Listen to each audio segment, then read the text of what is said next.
Hello everyone, welcome to our YouTube channel Shiksha Alliance. Today we are going to start our daily current affairs session in which we will cover important news from several newspaper, PIB and various government sources. So let's begin our session. Our first topic is UNESCO creative city network. PIB की news important हो जाता है तो जानेंगे हम इसके बारे में। यूनेस्को क्रिएटिव सिटी नेटवर्क के बारे में। Kozhikode a city in Kerala and Gwalior a city in Madhya Pradesh have been included in UNESCO Creative City Network। तो किसको इंक्लूड किया गया रिसेंटली, ये इंपॉर्टेंट हो जाता है। तो जो आपका कोझिकोड है जो कि एक सिटी है केरला का, और ग्वालियर जो कि सिटी है मध्य प्रदेश का, इन दोनों को ही इंक्लूड किया गया है यूनेस्को के क्रिएटिव सिटी नेटवर्क में। ये जो सिटी है इनको चूज किया गया कि वो रिप्रेजेंट करेंगे स्पेसिफिक क्रिएटिव फील्ड को, जिसमें कोझिकोड जो है वो आता है जो कैटेगरी है लिटरेचर के लिए, और ग्वालियर जो है वो म्यूजिक के लिए आएगा। तो कौन सा किस कैटेगरी पे है ये भी इंपॉर्टेंट है। Indian city that are part of this network include Varanasi music, Srinagar craft and folk art, Hyderabad gastronomy, Jaipur craft and folk art and Chennai music. और इंडियन सिटी जो कि पार्ट है इस नेटवर्क के, जिसमें कि आपका वाराणसी है म्यूजिक के लिए, श्रीनगर है क्राफ्ट एंड फोक आर्ट के लिए, हैदराबाद है गैस्ट्रोनॉमी के लिए, जयपुर है क्राफ्ट एंड फोक आर्ट के लिए, और चेन्नई है म्यूजिक के लिए। ये सब का नाम आपको याद होना चाहिए और किस चीज के लिए है ये भी। कोझिकोड के बारे में हम जान लें। कोझिकोड ये आपका एक लिटरेसी ट्रेडिशन है जिसको कि हम जानते हैं प्रोड्यूस करने के लिए प्रोमिनेंट राइटर और कल्चर फिगर को। ये जो सिटी है इसका एक हिस्ट्री है सिग्निफिकेंट लिटरेरी कंट्रीब्यूशन के लिए, जिसमें पहले मलयालम नॉवल जो है कुंडालथा जिसको कि ऑथर किया गया था 1887 में। यूनेस्को क्रिएटिव सिटी नेटवर्क के बारे में भी हम जान लें। UNESCO Creative City Network, established in 2004 by UNESCO, consists of 350 cities in over 100 countries। जो आपका यूनेस्को क्रिएटिव सिटी नेटवर्क है जिसको स्टैब्लिश किया गया था 2004 में यूनेस्को के द्वारा, ये कंसिस्ट करता है 350 सिटीज को 100 कंट्रीज में। Its purpose is to encourage cooperation among cities that recognise creativity as a key element for sustainable urban development. इसका पर्पस है कि यह इनकरेज करे कॉपरेशन को सिटीज के बीच में, जो रिकॉग्नाइज करता है क्रिएटिविटी को एक मेन एलिमेंट के रूप में सस्टेनेबल अर्बन डेवलपमेंट के लिए।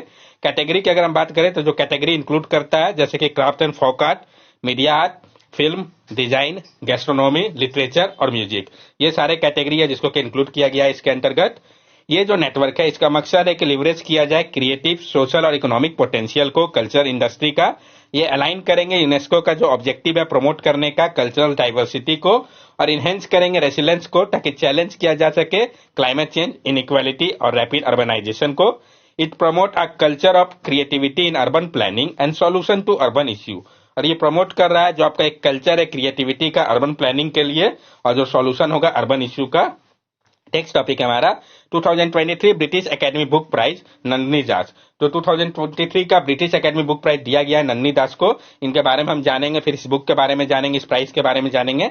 इंडियन बॉर्न ऑथर नन्नी Das has won the 2023 British Academy book prize for global cultural understanding, receiving a prize of GBP 25,000 for her book courting India, England, Mughal India and the origin of empire.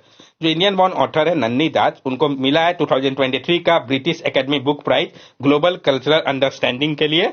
उनको मिला है जो prize है GBP 25,000 का, और जो book है उनका Courting India, England, Mughal India and Origin of Empire के लिए। किस बुक के लिए मिला है, किसका ये बुक है, ये इंपॉर्टेंट हो जाता है। इस बुक के बारे में हम जान ले।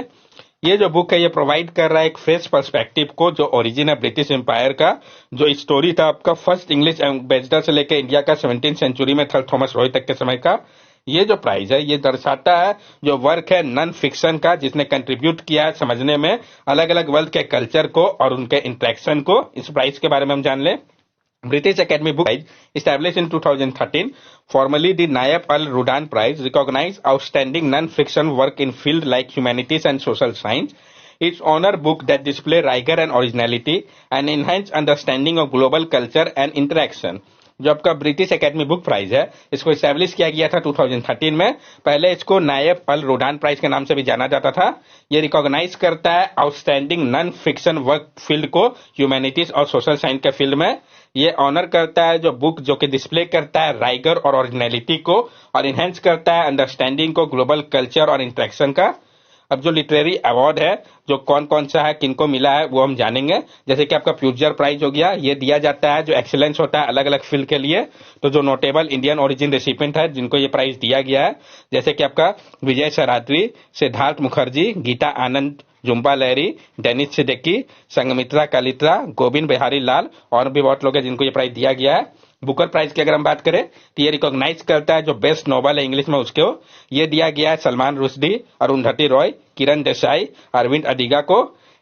इंटरनेशनल बुकर प्राइज ये ऑनर करता है जो ट्रांसलेटेड लिटरेचर वर्क है उसको, जैसे Geetanjali Shree for Tomb of Sand 2022 में इनको दिया गया था, गीतांजलि श्री को टॉम ऑफ सेंट के लिए।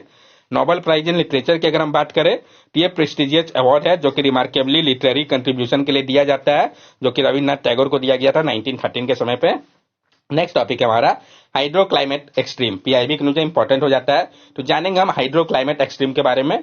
A recent study at Banaras Hindu University examined the impact of global warming on hydroclimate extreme over the Indian River Basin.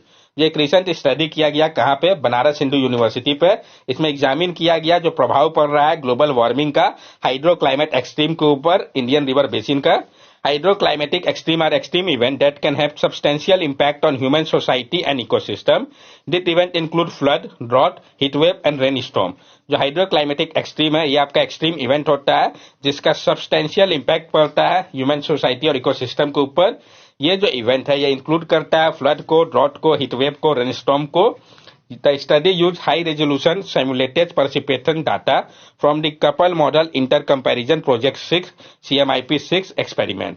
और ये जो स्टडी है ये उपयोग कर रहा है high resolution simulated precipitation data को कपल मॉडल इंटरकंपैरिजन प्रोजेक्ट 6 एक्सपेरिमेंट का।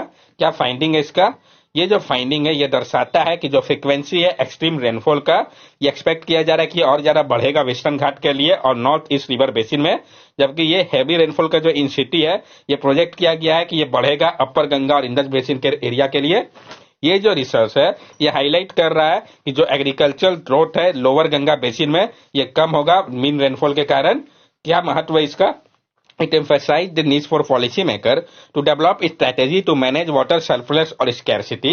The study predict a 4% to 10% increase in heavy rainfall over the western part of Indian river basin and significant precipitation change in specific area. और ये focus कर रहा है जो आवश्यकता है पॉलिसी मेकर की ताकि वो डेवलप कर सके एक स्ट्रेटेजी को मैनेज करने के लिए वाटर के सरप्लस या स्कैर्सिटी को। ये स्टडी प्रिडिक्ट कर रहा है 4 से 10% इंक्रीज को हैवी रेनफॉल का वेस्टर्न पार्ट के लिए इंडियन रिवर बेसिन पे और सिग्निफिकेंट जो प्रेसिपिटेशन चेंजेस होगा स्पेसिफिक एरियाज पे। These changes in hydroclimate extreme could have a substantial impact on agriculture, health and socio-economic condition. और ये जो चेंजेस होगा हाइड्रोक्लाइमेट एक्सट्रीम का इसका सब्सटेंशियल इम्पैक्ट देखा जा सकेगा एग्रीकल्चर, हेल्थ और सोशियो इकोनॉमिक कंडीशन के ऊपर।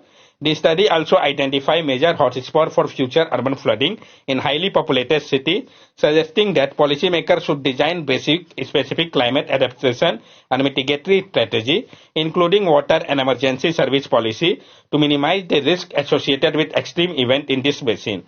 और ये जो स्टडी है ये आइडेंटिफाई कर रहा है जो मेजर हॉटस्पॉट है फ्यूचर अर्बन फ्लडिंग के लिए हायर पॉपुलेटेड सिटी पे, जो कि सजेस्ट करता है कि जो पॉलिसी मेकर है वो डिजाइन करे बेसिन स्पेसिफिक क्लाइमेट एडेप्टेशन और मिटिगेशन स्ट्रेटेजी को, जो कि इंक्लूड करेगा वाटर और इमरजेंसी सर्विस पॉलिसी को, ताकि कम से कम किया जा सके जो रिस्क एसोसिएटेड है एक्सट्रीम इवेंट को लेके इन बेसिन पे। नेक्स्ट टॉपिक है हमारा ब्लेचली डिक्लेरेशन। तो हम जानेंगे ब्लेचली डिक्लेरेशन के बारे में। Bletchley Park, the historic site known for its crucial role in world war II, is hosting the world first global summit on artificial intelligence safety in 2023।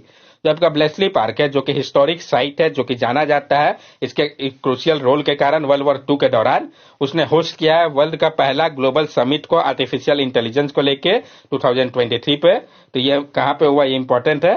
Britain जो है along with 28 countries के साथ और European union के साथ उन्होंने publish किया था ब्लेचली डिक्लेरेशन को ब्लेचली पार्क इंग्लैंड में। क्या फोकस है ब्लेचली डिक्लेरेशन का? This declaration aims to enhance global collaboration on artificial intelligence safety. ये जो डिक्लेरेशन है इसका मकसद है इनहेंस करना ग्लोबल कोलैबोरेशन को आर्टिफिशियल इंटेलिजेंस सेफ्टी के लिए। इट है 2-fold फोकस, इसका 2-fold फोकस है। कौन सा है? तो सबसे पहले आइडेंटिफाई करना शेयर एआई रिलेटेड रिस्क को और इनहेंस करना साइंटिफिक अंडरस्टैंडिंग को इन रिस्क को लेके, साथ साथ क्रिएट करना क्रॉस कंट्री पॉलिसी को ताकि एड्रेस किया जा सके अगर कोई इश्यू है तो। ब्लेचली डिक्लेरेशन ये रिकॉग्नाइज करता है एआई के पोटेंशियल को, acknowledge AI potential to enhance human wellbeing. ये एक्नॉलेज कर रहा है जो एआई का पोटेंशियल है ताकि इनहेंस किया जा सके ह्यूमन के वेलबींग को, जो रिस्क एसोसिएटेड है एआई को लेके। ये रिकॉग्नाइज करता है जो रिस्क एआई के कारण हो रहा है, जिसमें कि फ्रंटियर एआई जो कि बहुत ज्यादा कैपेबल है फाउंडेशन जनरेटिव एआई मॉडल के लिए, जो नेचर है रिस्क का। ये हाईलाइट करता है जो सब्सटेंशियल रिस्क बढ़ेगा पोटेंशियल इंटरनेशनल मिसयूज के कारण, या जो अनइंटेंडेड कंट्रोल इश्यू है जो कि रिलेटेड है अलाइनमेंट विद ह्यूमन इंटेंट के कारण। ये कॉम्प्लेक्सिटी जो है इस कैपेबिलिटी का, ये प्रेडिक्शन को डिफिकल्ट कर देता है। इंटरनेशनल कॉपरेशन की अगर हम बात करें तो फोकस किया जा रहा है जो आवश्यकता है इंटरनेशनल कॉपरेशन की, ताकि एड्रेस किया जा सके एआई रिलेटेड रिस्क को, क्योंकि ये काफी ज्यादा इनहेरेंटली ग्लोबल है। कोलैबोरेटिव अप्रोच की अगर हम बात करें तो स्टेट जहां पे सारे एक्टर जो कि इंक्लूड करेंगे कंपनी, सिविल सोसाइटी, एकेडमिया को, उन सबको कोलैबोरेट करना होगा ताकि एड्रेस किया जा सके इन सब रिस्क को। मिटिगेशन एजेंडा की अगर हम बात करें तो ये आउटलाइन कर रहा है जो एजेंडा है रिस्क मिटिगेशन का, जिसका फोकस होगा कि बिल्ड किया जाए एक फेयर साइंटिफिक अंडरस्टैंडिंग को और डेवलप किया जाए एक रिस्क बेस्ड पॉलिसी को जो कि फैला हुआ होगा पूरे कंट्री के लिए। क्या हिस्टोरिकल इंपॉर्टेंस है ब्लेसली पार्क का, तो वर्ल्ड वॉर 2 के दौरान ब्लेसली पार्क ने प्ले किया था एक पाइवटल रोल को ब्रेक करने के लिए अनब्रेकेबल एनमेगिया कोड को, जिसका उपयोग किया गया था नाजिस के द्वारा। ये जो साइट है इसको हम जानते हैं कि इसने क्रिएट किया था टर्निंग बॉम्ब को, जो कि एक डिवाइस था जिसने एक्सप्लोड कोड किया था ब्रेकिंग एफर्ट के लिए। ब्लेसली पार्क का कंट्रीब्यूशन है डेवलपमेंट को लेकर भी कॉलेसेस का, जिसको हम कंसीडर करते हैं वर्ल्ड के पहले प्रोग्रामेबल इलेक्ट्रॉनिक कंप्यूटर के रूप में। नेक्स्ट टॉपिक हमारा मरकरी कॉन्टामिनेशन। तो हम जानेंगे मरकरी कॉन्टामिनेशन के बारे में, पहले भी इस टॉपिक को हम लोगों ने कंसीडर कर रखा है। तो जो ट्रॉपिकल बर्ड है सेंट्रल और साउथ अमेरिका के, उसमें देखा गया है जो साइन है मरकरी कॉन्टामिनेशन का artisanal and small scale gold mining operation के कारण एक नया स्टडी में ये पाया गया है। जो बर्ड्स जो कि रह रहे हैं 7 किलोमीटर के एरिया पे गोल्ड माइनिंग एक्टिविटी जहां पे होता है, वहां पे पाया गया कि जो मरकरी का कॉन्सेंट्रेशन है वो 4 गुना अधिक है अगर हम दूसरे एरिया से कंपेयर करें तो। Why mercury is use in gold mining, क्यों मरकरी का उपयोग किया जाता है गोल्ड माइनिंग के दौरान? तो मरकरी का उपयोग होता है गोल्ड माइनिंग में क्योंकि ये जो है फॉर्म करता है एक एमेलगम को गोल्ड के साथ। ये अलाउ करता है जो एक्सट्रैक्शन है गोल्ड का उनके ओर से। ये जो एमेलगमेशन प्रोसेस है ये काफी ज्यादा सिंपल है और इफेक्टिव है कैप्टिव फाइन गोल्ड पार्टिकल्स के लिए, जो कि लीड करता है सिग्निफिकेंट इन्वायरमेंट और हेल्थ कंसर्न को मरकरी पॉल्यूशन के कारण। की फाइंडिंग क्या है? तो जो रिसर्च है ये सजेस्ट करता है कि मरकरी जो है वो प्ले कर रहा है एक रोल को डिक्लाइनिंग बायोडाइवर्सिटी के लिए ट्रॉपिकल बर्ड्स का, जिसको कि ऑब्जर्व किया गया है रिसेंट डिकेड पे। मरकरी कॉन्टेमिनेशन जो है वो लिंक है neurological illness, immune disease, reproductive failure से भी, दोनों ही ह्यूमन और बर्ड्स के लिए। बर्ड्स को माना जा रहा है वो सेंसिटिव इंडिकेटर है इकोसिस्टम के हेल्थ का, और ये ऑफन रिफर किया गया है canary in the gold mine के लिए, जो एबिलिटी सिग्नल इन्वायरमेंटल इश्यू को लेकर प्रोवाइड कर रहा है। नेक्स्ट टॉपिक है व्हाइट हाइड्रोजन। तो जानेंगे हम व्हाइट हाइड्रोजन के बारे में। जो टोट साइंटिस्ट है नॉर्थ ईस्टर्न फ्रांस के, उन्होंने डिस्कवर किया है सब्सटेंशियल डिपॉजिट को व्हाइट हाइड्रोजन का, जिसको कि माना जा रहा है ये one of the largest concentration है क्लीन एनर्जी सोर्स का जो कि अभी तक पाया गया है। व्हाइट हाइड्रोजन होता क्या है पहले हम इसको समझते हैं। तो व्हाइट हाइड्रोजन जैसा कि इसका नाम है, ये क्लीन बर्निंग एनर्जी सोर्स है जो कि पाया जाता है नेचुरली अर्थ के क्रस्ट में। ये नेचुरल हाइड्रोजन है और ये पाया जाता है नेचुरली ऑक्योरिंग मॉलिक्यूलर हाइड्रोजन ग्रुप में अर्थ पे। जो नाम है इसका व्हाइट हाइड्रोजन, ये इसको डिस्टिंग्विश करता है ग्रीन हाइड्रोजन से, जो कि प्रोड्यूस किया जाता है रिन्यूएबल एनर्जी के सोर्सेज से इलेक्ट्रोलाइसिस ऑफ वाटर के माध्यम से, जबकि ग्रे, ब्राउन और ब्लैक हाइड्रोजन जो है इसको ऑब्टेन किया जाता है फॉसिल सोर्सेज से। क्या महत्व इसका? तो व्हाइट हाइड्रोजन को देखा जा रहा है एक पोटेंशियल एबेंडेंट के रूप में अनटेप्ड सोर्सेज का क्लीन बर्निंग एनर्जी के लिए। व्हाइट हाइड्रोजन का एस्टिमेटेड कॉस्ट जो है वो अराउंड 1 पर किलोग्राम डॉलर होगा, जो कि सिग्निफिकेंटली काफी कम है ग्रीन हाइड्रोजन के कंपेयर में, और जिसका कॉस्ट जो है ₹6 पर किलोग्राम पर डॉलर है, जो कि इसको और ज्यादा एफोर्डेबल बनाता है क्लीन एनर्जी के सोर्सेस में, यानी 6 गुना कम रेट है। व्हाइट हाइड्रोजन का जो डिपॉजिट है इसको आइडेंटिफाई किया गया है पूरे वर्ल्ड में, जिसमें कि US, eastern Europe, Russia, Australia, Oman, France, Mali, इन सब कंट्री में व्हाइट हाइड्रोजन के डिपॉजिट को पाया गया है। That's all for daily current affair session. अगर आपको हमारी वीडियो अच्छी लगी हो तो हमारे चैनल सब्सक्राइब करें, हमारे वीडियो को लाइक करें और ज्यादा से ज्यादा शेयर करें। These are our social media link. From here also you can stay connected with us and give us your valuable feedback. Thank you and have a nice day.